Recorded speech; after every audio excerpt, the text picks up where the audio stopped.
Right, so about a week or so ago, Netflix dropped their new documentary, The Investigation of Lucy Letby. And when it was announced that it was going to be going on to the streaming platform, we obviously had a lot of you guys asking our thoughts on it. After it aired, we had even more of you. And I'm going to say straight off the bat, there was a lot that Netflix didn't tell you about the Lucy Letby case. So why don't we have an open discussion today and give our thoughts on the documentary. Josh, you watched it? Yes, I did watch that documentary, Joey. But I will say before we get into this episode that we very much want to send our condolences to all of the people that were affected by this case. We're going to talk about Lucy Letby. We're going to talk about her involvement in the potential crimes, or what people have said are potential crimes.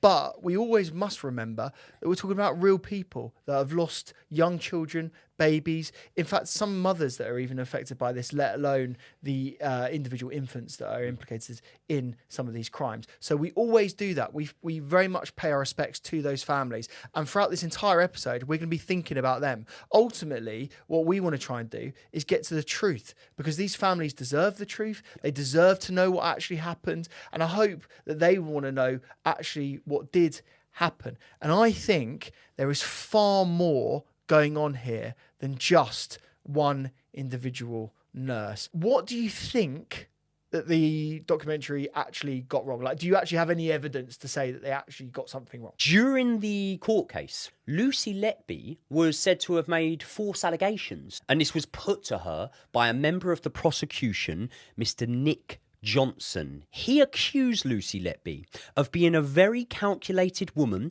who told deliberate lies to garner sympathy from the jury. Do you know what lie she told? No, go on.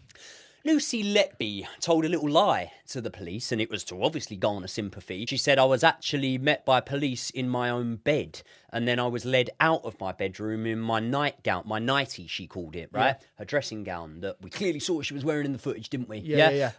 It was put to her in court that she made all of that up, and she was actually wearing a blue tracksuit. Very easy. Anyone that's got half a brain in their head will go, oh yeah, she was arrested more than one time. Yeah, and in one of the arrests, she was wearing a blue tracksuit. Yeah. However, that doesn't nullify and make the other arrests void, and there was an arrest in that. When they put that to Lucy Letby, do you know what she says, or what she does in that moment? She admits to wearing the blue tracksuit, and when the prosecution asked her why she lied about it, she says, I don't know. So basically what you're saying, and I might be putting something on you here, is that she's quite malleable, and basically she will listen to authority and she'll listen to what the prosecution says because she's terrified of making a mistake. Josh, is that what you think? She basically admitted guilt in lying to the prosecution there about trying to garner sympathy. She basically admitted to it. She said, okay, why did you do it? I don't know. Why did you say that? Because it happened. Lucy Letby clearly feels guilt of some description, doesn't she? She feels that she was, I don't know, in relation to some of the crimes, she feels guilty that the children passed away. And you can completely understand why any medical practitioner would feel guilt in some of those moments, because these people that work in the NHS, they are consistently berated, they have to deal with abuse, they have to deal with passing, they have to deal with death constantly. And so a lot of people that do work in the NHS have horrible conditions and they have to deal with a lot of mental trauma. And I feel that looking at Lucy Letby, and I'm glad we've talked about this straight away in the episode. I want to get into the head of Lucy Letby a little bit in terms of this case. And I can completely understand, irregardless if she was implicated in any of the murders or not, why she would feel guilt in this moment and why she would feel sad about the passing of these children and her relation and connection to it. Because, again, your Hippocratic oath, your connection to your job is to try and keep people safe and alive and well. And so the fact that children were dying in her care, I'm going to put that in very clear inverted commas at this point, and we'll go on to that later on in the episode, right? I can understand why she was so upset. The problem here that I have with maybe public perception and things like that, and there'll be a strong percentage of the public, a minority according to some reports, but a very strong percentage, that don't want to hear and don't want to, you know, go down the line of hearing how Lucy Letby could have felt during this time, because they assume she's guilty, as was proven in court. And I understand that. But for those of you who have got more of an open mind to things and are questioning the, you know, valid questions that have come up, in my opinion, from the court case, here's what I would say to you. When Lucy Letby's arrested that first time, yeah, do you think that's the first she's heard of it? No. No. And we know that to be true because there were actual rumblings at the hospital and she was actually stripped of her duties, wasn't she? They basically tried to fire her from the role. Rumblings at the hospital for a long time before that police arrest, Josh. Yep. Do you know how long? Was it over a year? 2 years. There you go. Do you know how long she was under police investigation for, in her knowledge, at the time of the arrest? No. She was under police investigation for 14 months. She'd been under suspicion for 2 years from the hospital. The hospital had tried to fire her. Yep. We'll get into some other things that happened when the hospital tried to let her go, okay, involving Lucy Letby's family. She is obviously understanding that those around her are suspecting her and do not believe she's innocent, yeah? I can't comprehend, yeah, honestly, like, I cannot comprehend how it must feel to be accused of something like that. Yeah. And again, I want to remain as sensitive as I can to everyone involved. But if we're not going to discuss the trickier parts of this case, then there's no point doing this video. When you've been under that sort of pressure for so long, people suspect you of the worst thing. Probably the worst thing you could do, yeah? People suspect you of that. You're living at your mum and dad's. You know that there's going to be a media frenzy. You're bracing yourself for this as well. You understand this. That's going to take a huge toll on your mental state. And I think that all you need to do is look at the things that they found in her house, like the note. I mean, you can clearly see from that note, the note that was put in the papers and very selectively things being used from, you know, you can clearly see from that note indicates a lot of feeling like she was in a witch hunt. It indicates feeling like people felt a certain way and at times protests her innocence. Have you hit a bit of a brick wall in your day right now? Feeling low energy, relying on coffees, and yes, that gets you 40 minutes of energy, but then you have a huge crash. Suddenly, you're anxious, you're jittery, and before you know it, you're on your phone scrolling for the next half an hour and you're not getting anything done. Well, have no fear because we've been there, but thanks to our channel sponsor, Spacegoods, and their beautiful product, Matcha Dust, we have got out of that little rut. And that's because this isn't just matcha. It's matcha blended with functional mushrooms and adaptogens designed to support focus, mental performance, and keep your energy steady throughout the day. And inside, you've got lion's mane to improve your focus and also a bit of your memory. You've got cordyceps for endurance, chaga for antioxidants, ashwagandha to stay calm under pressure, maca root for mood and energy, natural caffeine from the matcha itself, and it's only 60 milligrams, so a more reasonable amount, and you got vitamin B5 to help fight fatigue. So instead of spiking and crashing, you remained locked in with that steady energy. This tastes absolutely stunning. You've got that hint of matcha with a very subtle vanilla flavor as well. And the best part is you've got no added sugar. We have this with hot milk in the morning, but you can also have it cold with cold milk, or even a little bit of water if you want that instead. So if you want to check this out for yourself, we recommend going with the starter kit. And the reason why is because you get 30% off and a load of free gifts. That includes the matcha dust, a metal travel mug, a spoon, and an electric whisk. And if you use our code JOEYJOSH, you will also get 30% off your order in top of that discount. So if you're serious about being more productive this year, give Matcha Dust a try and forget those coffees, forget the jitters, and get on with being productive throughout the day. Remember, the link is in the description below. Big thanks to all of you that have supported Spacegoods so far. We know so many of you have tried it for yourself. And if you want to pick it up for yourself, this is a great time to do so with all of those discounts. Thank you so much to Spacegoods for sponsoring this video. Now let's get back into it. It does, but then let me give the other side of that note, because if I'm being completely honest, I'm coming at this case from the perspective of someone that initially thought that she was guilty, and I'll put my hands up and say that, right? And I think it's quite fair that we often do that in these cases, that we come clean and we're honest about what we felt when we initially saw it. I see the evidence as going, there's a court case in Britain that has assumed and found her guilty. So I'm going and I go, I believe in the court system in the UK, I believe in the police, and I hope that they do the right things. So look, perhaps naively, I'm going along with it. And then, to go back to your note analogy, I see the notes and I see some of the stuff that she'd written on those notes, including words like, I am evil, I did this, which is what they described in the Netflix documentary, by the way, as well. She also says, I don't deserve to live. And she also says words like, I killed them on purpose. So I'm looking at that, right? And perhaps this is just circumstantial evidence, but that feels like anything else, a confession. You look at that and you take her words at face value, and yes, they're on sporadic, chaotic notes. The notes of someone that is, I don't know, perhaps not very well, the way that I look at those notes in terms of the way they're physically written.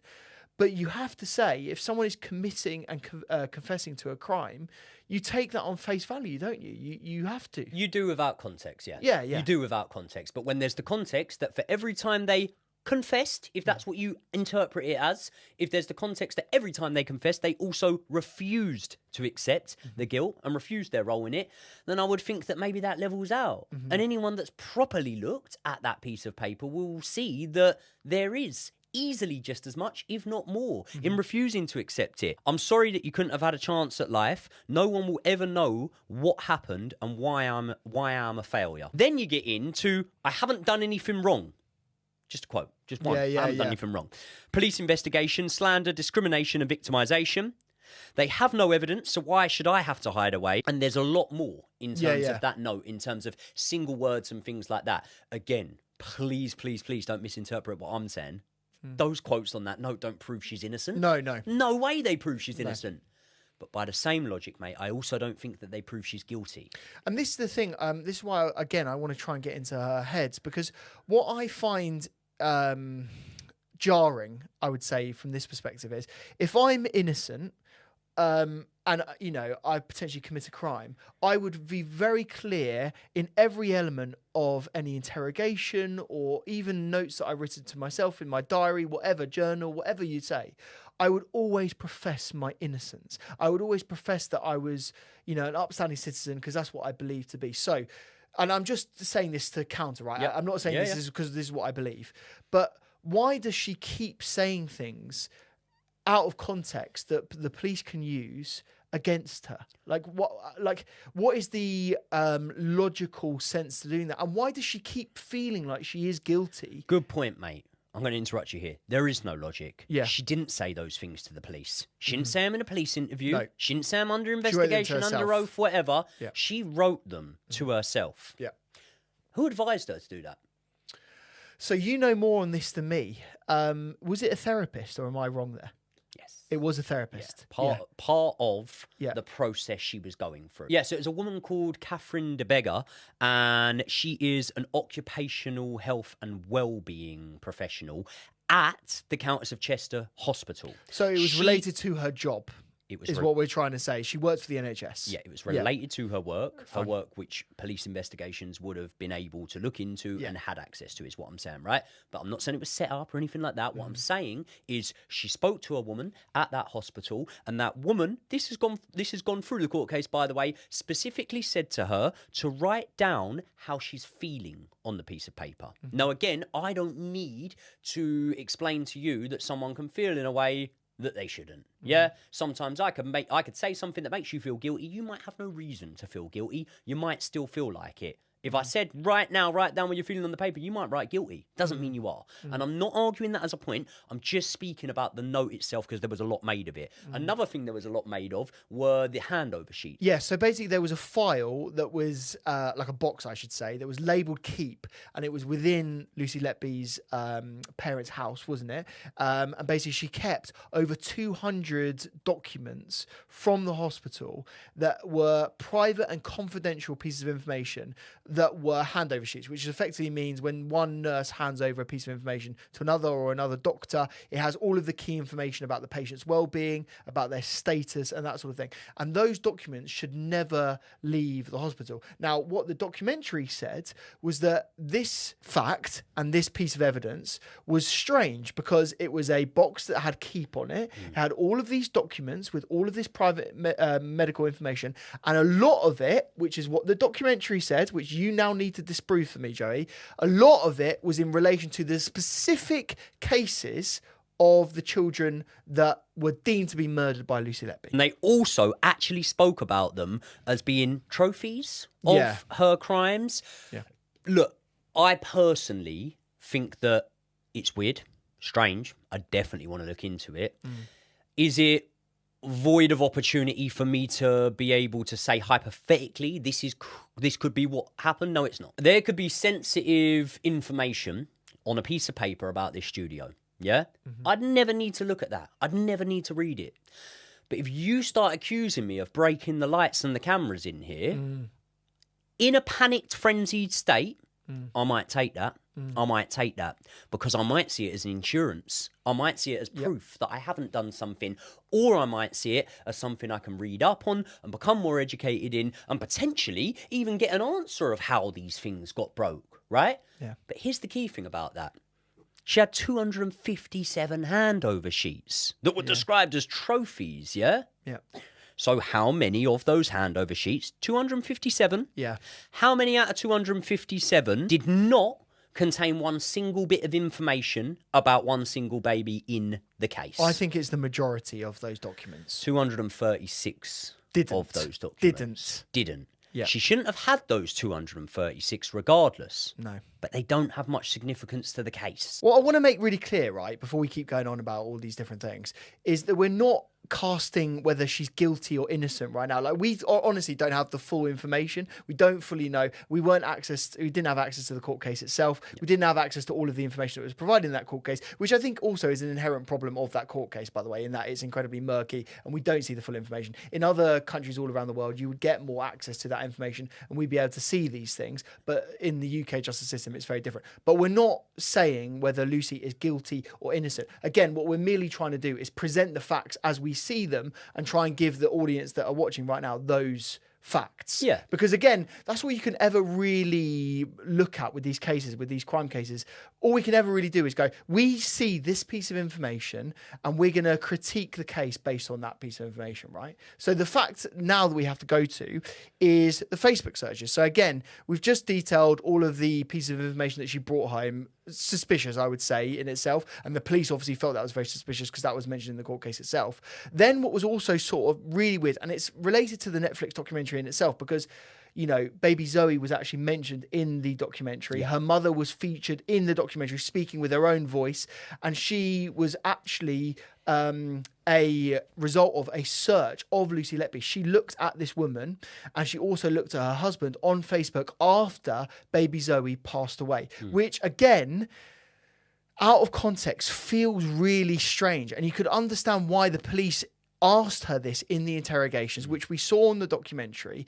For me, again, it was sort of a bit of a weird one where it's like, why are you looking at the family? Like, why are you trying to peek into this world? Because again, there should be a degree of separation, isn't it? That's your work. You don't necessarily bring that out into private life. You certainly don't look at people's history and what they're doing now.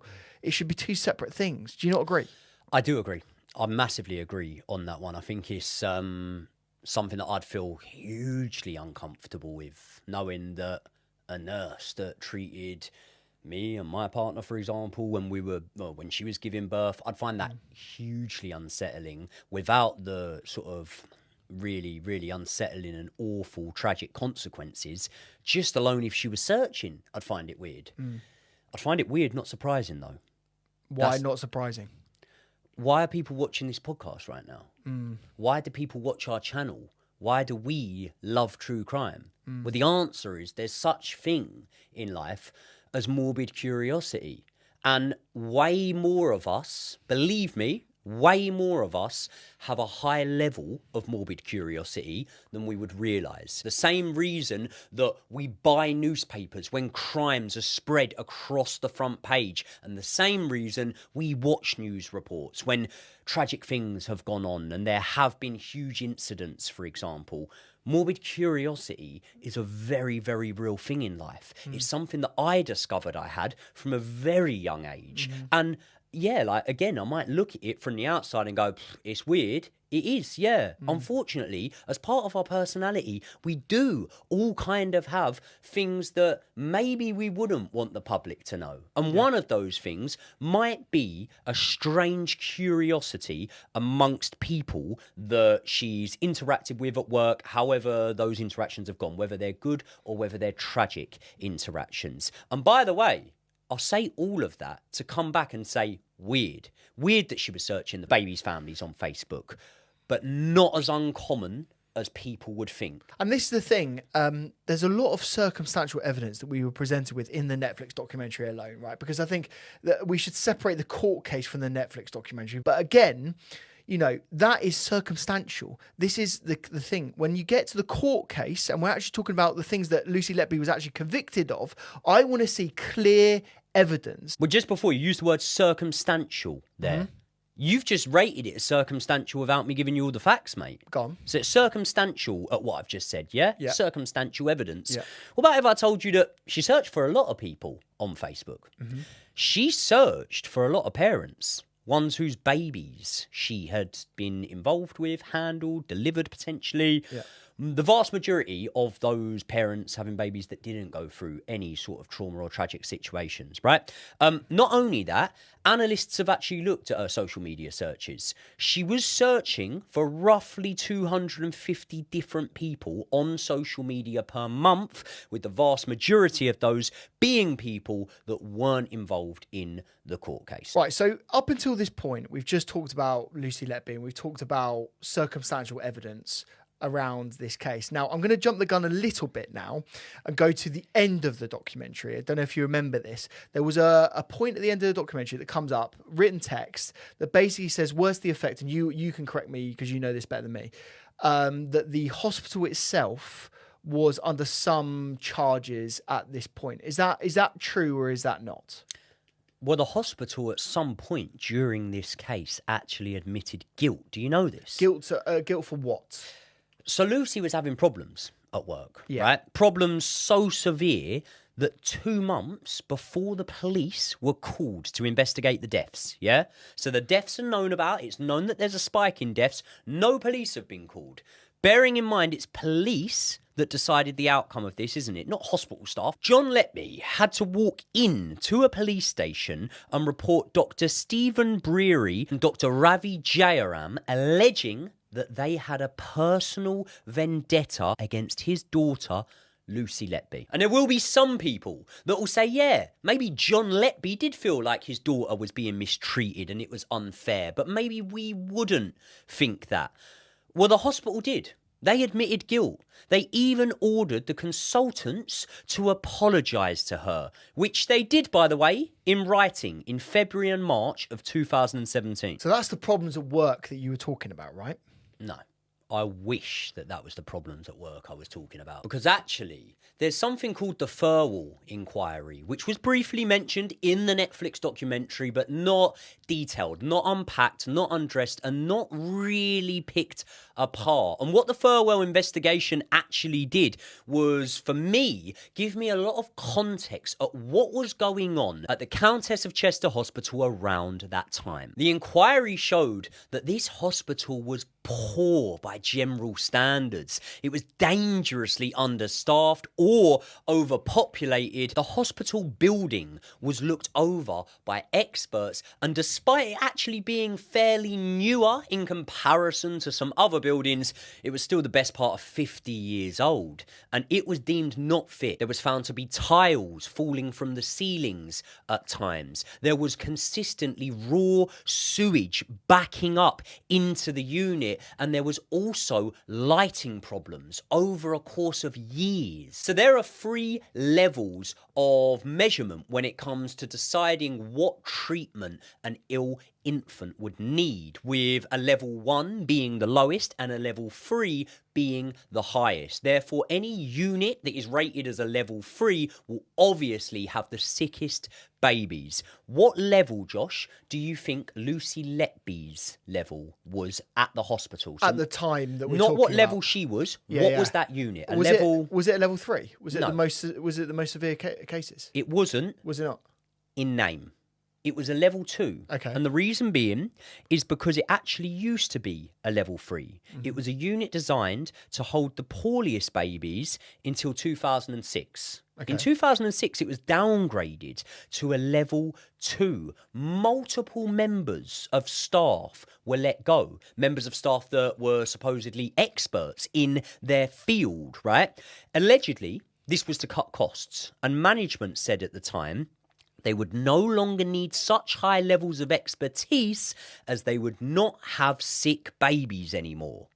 That was a lie. What actually happened is many doctors and nurses were let go because the hospital or whoever was hiring and firing at the time felt that they were overqualified. But the unit only ever moved from a level 3 to a level 2 on paper. But the reality is, even though they moved from a level 3 to a level 2, that was just on paper. It didn't really change anything. There were still sick babies being treated. There were still baby deaths stretching back every year consistently from before Lucy Letby was ever at the hospital. And there were members of staff being tasked with roles that they were not qualified to do. The unit lacked storage, including refrigerator space, meaning that medications were said to have been left out, to have gone bad, and to no longer be usable. During the time in which Lucy Letby worked there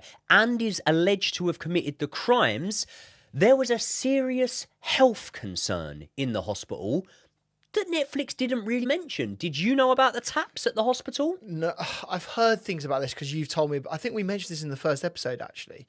But go on, what was actually going on? So in December 2015, it was reported that there was a case of Pseudomonas aeruginosa. Not something that I'll try and pronounce again. I will reference it as the tap infection. And this was what was proven in December 2015 to be in the taps in the hospital. One of those taps that tested positive, Josh, was replaced, but multiple other ones weren't replaced. Senior nurse Mary Powell described the situation with inside that exact unit as the worst nightmare in a December 2015 email, and she also warned that the unit was taking too many risks with patient safety. So once they've replaced one of the taps, Josh, do you expect them to do that the same with the rest of the taps? Yeah, surely they've got to replace all of them if they're going to replace one. I mean, it's obvious, isn't it? You would think that, because you could go and wash your hands at the tap that wasn't replaced and then go to the tap that was, and you might as well not have replaced it. But no,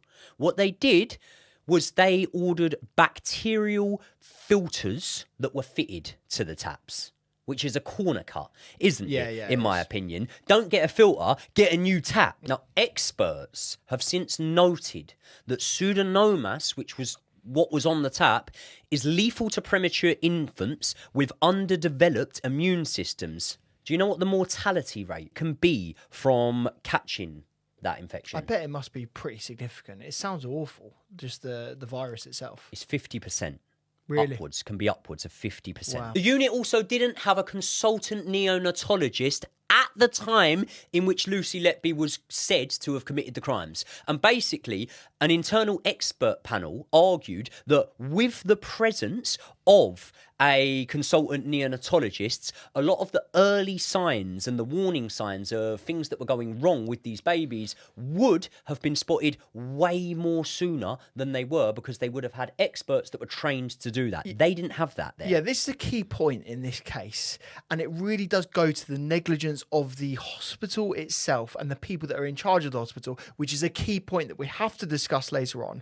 But basically, experts and doctors that are meant to be administering care were not there, and so it falls on the people that are still there, and they end up being nurses. So all of this stuff about blame and attributing harm on people goes towards the nurses, when really, in fact, it's the doctor's absence which is the key thing, and that is never really talked about. It was never really, as far as I'm aware, mentioned in the court case, and it is a key thing, negligence on the part of the hospital, which is why these charges surely are going to be ratified, surely.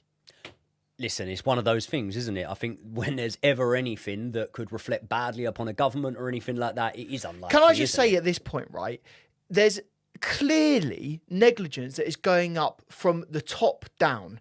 And so what they have tried to do, and again, alleged, we don't know this for sure, but what they have tried to do is pin it on one person. And what they really should have been doing is looking at a hospital-wide level and potentially a nationwide level. When you look at how, you know, funding is going, and they're not going to the neonatal units, and they're not looking after babies, and they're not looking after the public health of people, and the, you know, waiting lists are still as high as they are. It needs to be at that level rather than just the individual level. Right, let me ask you something then. If that's it, right, why is it only this one hospital that was recording an abnormally amount of deaths? But it isn't the case, is it? Is it not? You tell me. Oh, I will tell you. Yeah, go on. I will tell you, mate. Yeah. It wasn't one hospital, was it? Go on. Well, I mean, there's a lot of people that would say at the time that Blackpool Victoria Hospital was recording an unusually high amount of infant deaths. Sherwood Forest Hospital recording a similar amount. Mid Cheshire Hospital and Burton Hospital all recording very similar mortality rates around that same time that Lucy Letby was said to have been committing her crime. And this is a key point, isn't it, now? And I can't quite believe that this fact that you've just said in terms of the quality of the other hospitals has never really been mentioned in anything that I've heard around this case. But it's about data interpretation. Now, we all hear about stories of people using data in a coercive or unrepresentative way. And I think sometimes ignoring the data is a key part of this case. And I'm going to go back to one key part of the documentary now, and you'll have to go with me now because it's not just about the hospital at this point.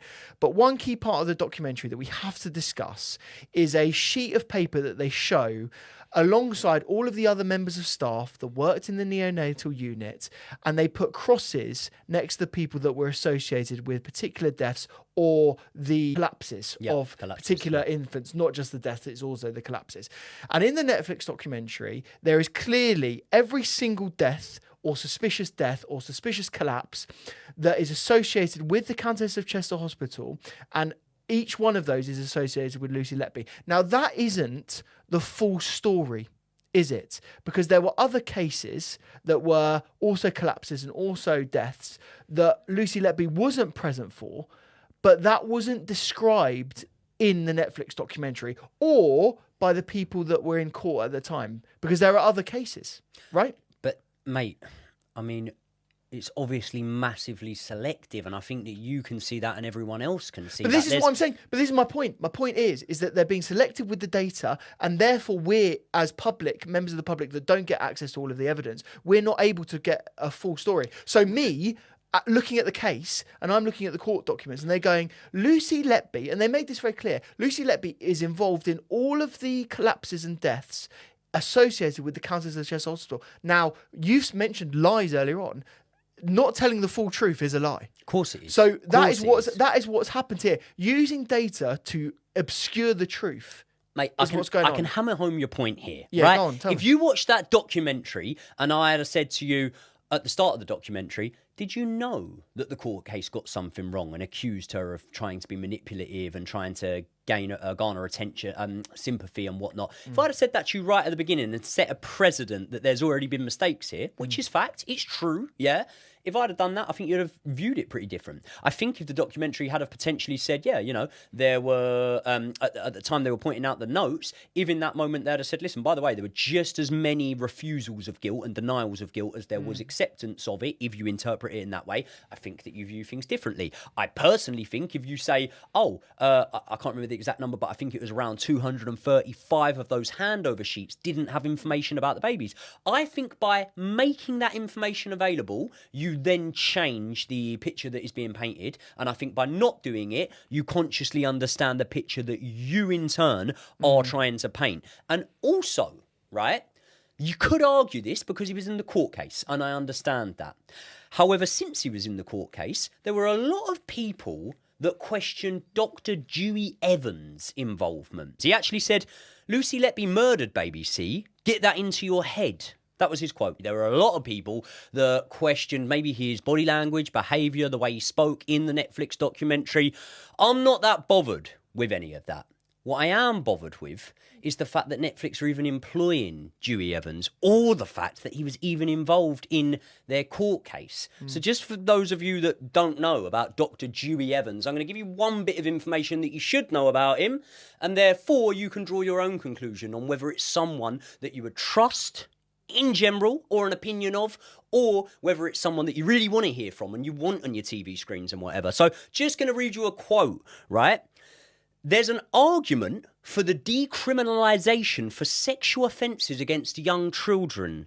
These are people that do not consider they've done anything wrong, and you can't counsel someone who doesn't think they've done anything wrong. That's Dewi Evans speaking to the South Wales Evening Post on November the 19th, 1990, when he was explaining why there was an argument for the decriminalisation of child offenders. That's the man we're dealing with here. And the fact of the matter is that Dr Dewi Evans doesn't necessarily have competence to be an expert in this trial either. So I'm just going to say this, right? He's using evidence from other doctors, and therefore you might be worth listening to the other doctors and what they feel about this case. Now, one of the people that he actually cited in the court case, which is why we get this international group of medical doctors to be able to claim these counterclaims, right, is actually Dr Shu Lee. And Dr Shu Lee comes out after the fact and just say, Dewi Evans has no ability to use my evidence in this case because he's used it incorrectly. It doesn't have any medical backing, and he's using my evidence incorrectly. He's using what I actually wrote in a completely wrong way. So if you're going in a court case and you're saying, I'm using this doctor's medical data and his philosophy and his hypothesis, and then that doctor goes, do you know what? It's all completely wrong. How is that use? How is that evidence therefore admitted in trial? How is that then credible evidence? It just doesn't make any sense. Like, I do think more generally, his credibility as an expert witness has been called into question quite a few times. And not only should he not be on our screens, but also then let's look at the defence of Lucy Letby. She didn't get any medical expert support at all in any of the court case. So while you've got this so-called expert on behalf of the prosecution, the defence are also, in my view, completely negligent because they don't counter that evidence. Look, lawyers are smart people. They're very intelligent people. They've got to build a case to defend their client. Fair enough. And I think they had to do the job that they were under. But as that expert and as that lawyer, you've then got to rely on medical experts to be able to prove your case because you don't have a clue about embolisms. You don't have a clue about synthetic insulin. You have no idea about these things. So, obvious thing, mate, call upon an expert, call upon someone that knows it. And again, this is the key thing with the Netflix documentary. We hear about various experts, you know, police, we hear about the prosecution, we hear from the people that were in charge of the hospital, we hear from Dewi Evans, we hear from various people against Lucy Letby. The one person we get actually even defending her in any way is a friend from uni who, again, can only speak about her character, but knows very little about this case and isn't necessarily a medical expert in the things that are being presented for Lucy Letby. Well, there was one more person that inadvertently defended Lucy Letby. Yeah. And it wasn't so much a defence of Lucy Letby, it was an admission that his findings had been misinterpreted. And that was Dr. Shu Lee. Him and a panel of the world's best experts that he could assemble sat down. They completely went through the case. My God, if the courtroom had have even had one of those guys in the courtroom at the time of Lucy Letby's trial, then maybe we wouldn't be sitting here making this video right now. And what I mean by one of those guys isn't one of the people people that doesn't think she did it. I'm talking one person that understands air embolisms, the thing that they basically sent Lucy Letby down on off the back of. That was one of the main parts of being able to prove her guilt, was the fact that they based it off air embolisms. Dr. Shu Lee has come out and said, I did not find any murders in these cases. When he did that, Josh, that was off of the back of maybe months, maybe more, a year or whatever, of people starting to feel, in my opinion, like maybe the conviction wasn't safe. And what I'm saying is, I'm not saying that people in mass were going, Lucy Letby's innocent at this time last summer or whenever it was when he sat down and did that press conference. But there were a lot of people, maybe people that were into the true crime genre and whatnot, that did read between the lines a little bit, did pick things out and did see huge things in this case that weren't circumstantial. They were huge gaping flaws. When he conducted that panel, put his newer findings out to the world, which is, I've investigated this case, as have experts, and we do not find any murders. Did you think that potentially a retrial was imminent at that point? I do think now, based on the weight of evidence, and when you say international experts, we've got people from all over the world, as you say, but we've also got the head of paediatrics in the UK, I believe, was part of that panel as well. So someone that's very qualified to be able to talk about this perspective from a UK standpoint as well. So, yeah, look, I think if Lucy Letby had the benefit of the people that are in that panel supporting her with her case, not only would we be potentially not looking at a conviction in the first point, even if we did get a conviction, you'd be then looking at an appeal very quickly after that fact, wouldn't you? But the key thing for me more than anything is looking at this insulin data that they were giving in the trial and looking at various other evidence that they provided and going back on that now to go, were there actually, and is there any conclusive proof that murders occurred, let alone that Lucy Letby was involved in them? So I think there is debatable evidence to say that these children were even murdered. Like it's very difficult to actually prove that based on the evidence that we're seeing here. Again, even the synthetic insulin evidence is actually questioned. And now people are saying that it's very difficult to say that insulin was even administered to these children. And that was the smoking gun, wasn't it? Dewi Evans actually used that terminology, the smoking gun, to speak about this piece of evidence, the synthetic insulin. So again, for me, mate, if you can't even prove that there were murders in this case, then why the hell was Lucy in prison right now, let alone that she's connected to it? So I think there are so many different questions to be asked. And all that we can really hope from this perspective now is that there is a retrial, because that's absolutely what the judicial process should be right now.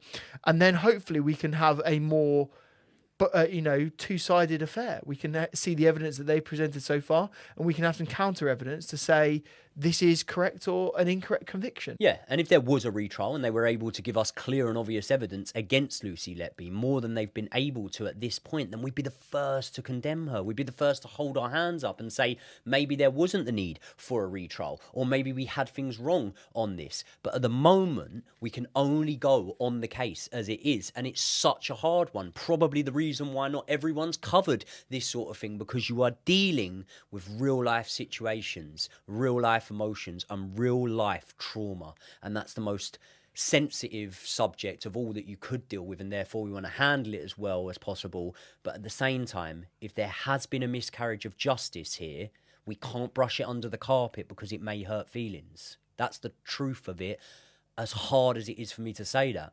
Yeah, and this is the thing, we just want the truth, to find out what actually happened in these cases. And we want the families, the mothers, and the affected infants as a result of this to have justice, to find out what actually happened. Because if there is systemic issues at that hospital and potentially more widely, not only do the people that were directly affected by this have the right to know that, but also people that are going to the hospital in future need to know what they're walking into. They need to know what the level of standard of that hospital actually is. So it's not just about protecting the people that are already affected. It's about protecting people in the future as well. And so it's of utmost importance, not just for Lucy Letby's case, but also generally the public of Britain, to understand what has happened here. And unfortunately, if that means that there is a wider hospital issue or potentially a neonatal issue in the UK, we need to get to it, because we need to improve those services.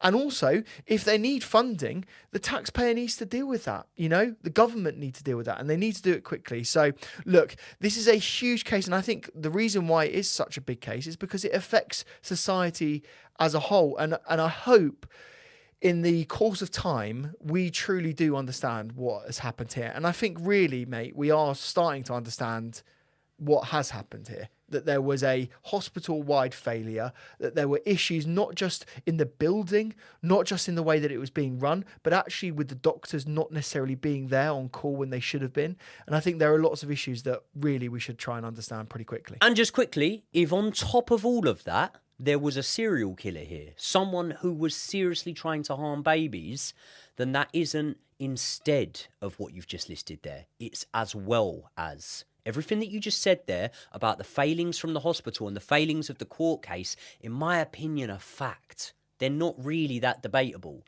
So if Lucy Letby is guilty of these crimes, then that is as well as the hospital failings. But people, this was obviously a really hard episode to be able to sit, go through, to talk about. It's one that we know is massively, massively emotional, and therefore all we can do is do our absolute best to deliver you guys the content that you're asking for, but try and be sensitive at the same time. Thank you very much to everyone for making it round to the end of another episode. And if you are one of the many, many, many people that has requested us to get on Spotify, you're in luck. We now are. It's linked in the description to this video. I will see you all in the next one.